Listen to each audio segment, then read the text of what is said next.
태초 이전 우주. 우주는 어디에서 와서 어디로 가고 있을까? 과거부터 수많은 사람들이 제기한 이 질문에 대해 현대의 천문학자들은 다음과 같이 설명한다. 과거를 뒤돌아보면 우주는 갈수록 작아진다. 그러다가 빅뱅을 앞둔 어느 시점에서 시간은 아예 존재하지 않는다. 이 설명은 우주가 언젠가의 빅뱅에 의해 태어났다는 것을 의미하며 시간도 빅뱅과 함께 시작되었다는 것을 뜻한다. 그러므로 위 말을 다음과 같이 설명하기도 한다. 우주는 과거 특정 시점에 탄생했고 그 이후 계속 팽창하고 있다. 우주가 거대한 규모에서 매우 균일한 것을 감안할 때 더 작은 규모에서 은하계나 우리 자신 같은 덩어리들이 존재하는 것을 어떻게 설명할 수 있을까? 어떻게 뭐에서 우주가 시작되었을까 하는 질문은 당연하다고 볼 수 있다. 결론부터 말한다면 이 질문은 성립되지 않는다. 이는 마치 절대온도 0보다 더 추운 온도는 없느냐는 질문과 같다. 스티브 호킹은 이런 문제들을 푸는데 허수 시간을 도입하기도 했지만 이를 단정하기는 아직 인간들의 지식이 모자람은 사실이다. 일반적으로 잘 알려진 설명은 북극에선 북쪽이 없다라는 말이다. 이 역시 스티브 호킹이 말한 것으로 북극에선 북쪽이 없다는 것은 매우 깊은 의미를 갖는다. 우리가 지구상에서 북쪽으로 계속 가면 언젠가 북극에 도달한다. 하지만 북극에 도달하는 순간 우리는 더 이상 북쪽으로 갈 수 없다. 즉, 우리가 과거로 거슬러 올라가면 언젠가는 태초에 도달한다. 하지만 태초에서 더 먼 과거는 없다는 뜻이다. 북극에서는 오직 남쪽밖에 없으며 북극에 서 있는 사람은 어느 쪽으로 넘어져도 남쪽인 것이다. 마찬가지로 태초에서는 미래라는 시간의 방향만이 존재한다. 그는 또 태초보다 10분 전의 시간에 대해 묻는 것도 지구의 북극에서 북쪽으로 1km 간 지점이 어디냐고 묻는 것과 같다고 풀이했다. 빅뱅이란 공간의 시작일 뿐만 아니라 시간의 시작이기도 하기 때문이다. 즉, 우리가 과거로 거슬러 올라가면 언젠가는 태초에 도달하지만 태초에 도달하면 더 이상 과거는 없고 미래만이 존재할 뿐이라는 것이다. 학자들은 다음과 같이 설명한다. 대폭발 이전의 시기는 현대과학이 도저히 설명할 수 없는 하나의 미스터리 시기로 알려졌지만 물리적으로 전혀 설명이 불가능하다는 것은 아니다. 정확히 말해서 대폭발 이전의 시기란 또는 우주 소명 이후의 시기란 시간의 흐름이 정지하고 공간의 부피 개념이 소멸된 상태라고 할 수 있다. 라데일 박사는 시간의 흐름이 없는 상태란 마치 상영되던 영화가 갑자기 정지된 화면이 보여주는 그러한 상태라고 설명한다. 또한 공간의 부피가 없어지는 상태란 소립자 중 전자가 갖는 이상한 특성을 통해 유추할 수 있다. 동네 비디오점에서 전자가 주인공인 영화를 빌려오라. 그 다음에 집에 와서 그 영화를 보다가 전자가 나오는 장면에서 비디오를 정지시켜라. 그때 화면에 나오는 전자의 위치가 바로 시공간이 한 점에 응축된 대폭발 이전의 상태 또는 우주 종말점의 상태에 해당한다. 학자들은 이 시기를 아무것도 아닌 시기로 부른다.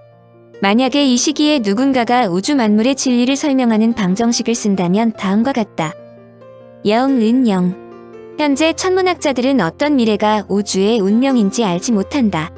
그러나 상식적으로 우주는 대부분 수소와 헬륨으로 구성돼 있는데 끊임없는 별의 핵융합 과정으로 인해 언젠가는 수소와 헬륨이 고갈될 것으로 추측한다.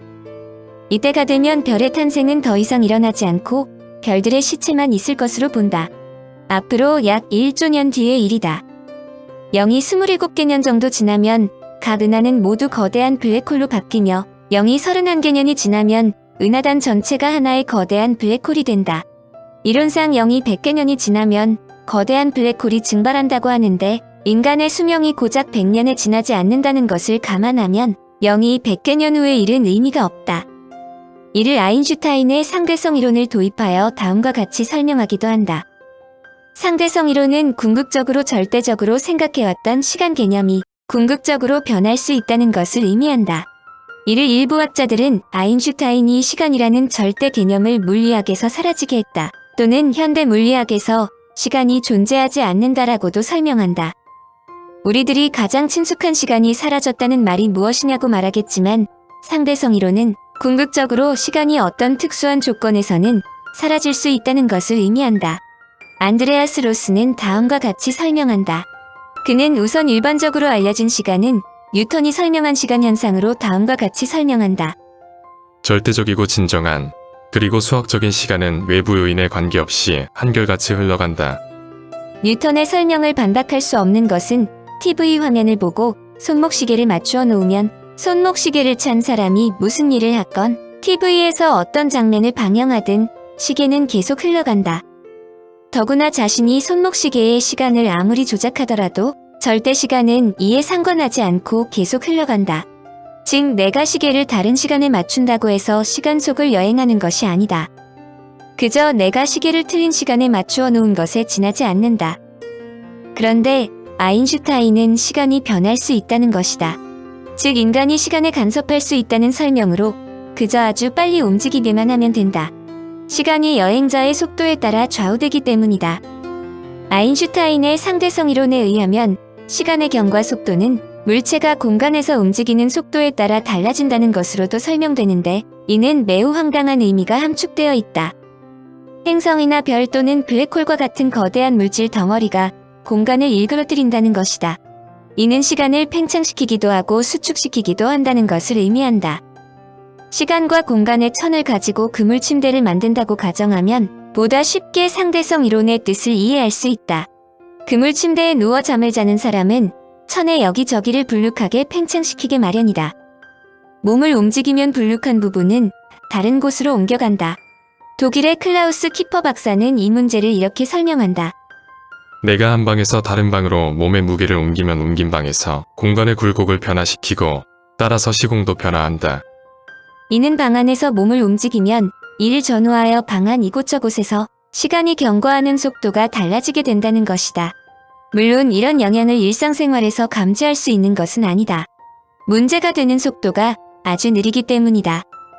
이것은 뉴턴의 흐르는 시간, 즉 일상적인 보통의 시간이 우리들에게는 절대적인 의미를 갖고 있다는 것을 뜻한다. 자동차의 브레이크를 밟거나 비행기가 이륙할 때 가해지는 힘은 여전히 뉴턴의 시간이 절대적이다. 그런데 아인슈타인과 뉴턴의 바탕을 둔 이론을 한 냄비 속에 넣어보면 놀라운 결과가 나온다. 시간이 사라지는 것이다. 이것은 시간이 수학적으로 중요성을 상실했다는 것을 의미한다. 바로 이것이 우주의 탄생 전에 어떠했을까 하는 질문에 대한 설명으로도 제시된다. 그것은 우주의 시간이 없다는 것으로도 설명되기 때문이다. 우주는 그저 존재할 뿐이다. 이를 일반인들이 이해하기는 매우 어렵다. 그것은 인간 개념의 능력을 벗어난 수학적인 사고의 결과로도 볼 수 있는데 이러한 모순적인 우주의 시작에 대해 클라우스 키퍼 박사는 다음과 같이 설명했다. 과거를 뒤돌아보면 우주는 갈수록 작아진다. 그러다가 빅뱅을 앞둔 어느 시점에서 시간은 아예 존재하지 않는다. 매우 명쾌한 답으로 보이는데 근래 일부 과학자들이 이 대답에 이의를 제기했다. 빅뱅 이전의 시대가 있을 수 있다고 생각하는 것이다. 태초에 우리가 속한 우주만 있었던 것이 아니라 근래 제기된 다우주라는 거대한 우주 집단이 있다고 믿으면 이해하기가 쉽다. 즉 우리 우주는 생명체가 살기에 좋은 환경을 가지고 진화한 여러 우주 가운데 하나라는 설명이다. 뉴욕시립대학교의 미치오 가쿠 교수는 이 우주들은 지금도 존재할 가능성이 높다고 설명했다. 가쿠 교수가 이와 같이 주장하는 것은 초기 우주의 팽창과 여러 은하계의 합병을 아인슈타인의 일반 상대성 이론으로 설명하는데 한계가 있기 때문이다. 즉 빅뱅의 극한 조건이 양자 우주론으로 대체되어야 하는데 이 경우 빅뱅이 일어날 때의 온도가 수소폭탄 폭발의 중심부보다 100경의 100경배 더 뜨거운 1032도이므로 모든 입자가 다 쪼개지고 그 구조가 가장 간단한 전자만 남는다는 것이다. 하이젠베르크의 불확정성 원리에 의하면 전자는 절대로 포착할 수 없다. 전자의 위치를 알면 그 속도를 알 수 없으며 반대로 속도를 알면 위치를 알 수 없다. 가쿠 박사는 다음과 같이 설명한다. 초기 우주 활동은 전자의 활동과 똑같다. 동시에 수없이 많은 상태에 놓여 있었다. 이 상태들 가운데 일부는 비교적 온건하여 우리가 아는 항성들의 기원이 되었다. 하지만 그 밖의 다른 상태들은 10억 년 뒤에 붕괴하는 양자들 때문에 별이 되지 못했다. 그렇다면 우리의 우주를 탄생시킨 다우주는 어떻게 되었을까? 가쿠 박사는 다음과 같이 설명한다. 다우주는 끓는 물이 끊임없이 거품을 만들어내는 것과 같다. 이 거품에서 우주가 생성된다. 물론 이런 상황을 재현하여 확인해 볼 수 있는 것은 아니다. 우주가 생성될 때 발생하는 수백 경이나 되는 열을 지구에서 만들 수 없기 때문이다. 물론 상상하는 것 자체가 불가능한 것은 아니지만 여하튼 이를 확인하겠다는 생각은 하지 않는 것이 좋을 것이다.